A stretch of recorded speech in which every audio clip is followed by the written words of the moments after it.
Now, a surprise announcement this week from Anthony Albanese that he's negotiating a security treaty with Indonesia. Not a lot of detail on that yet. What's your observation of whether this is a good move and what we're likely to see?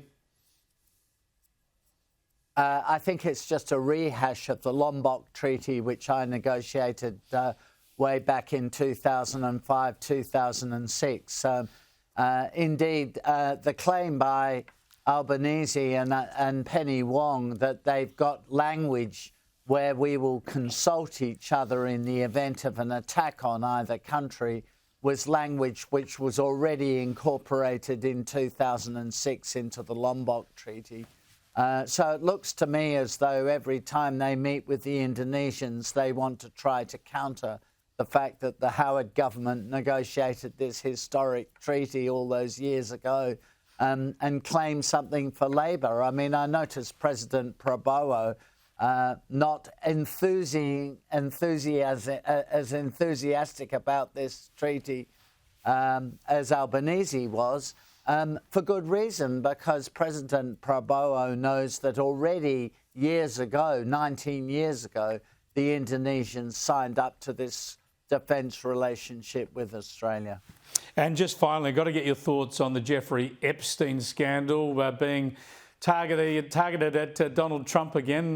This is one I think that will be hanging around him till he's out of the White House.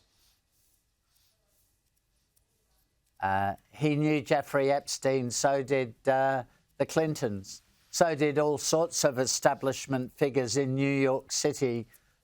He was, at the heart of the social scene in New York City.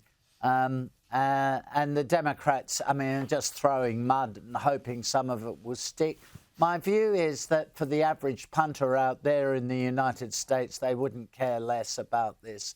It's obvious that President Trump back in those days didn't do anything untoward or anything illegal with the girls.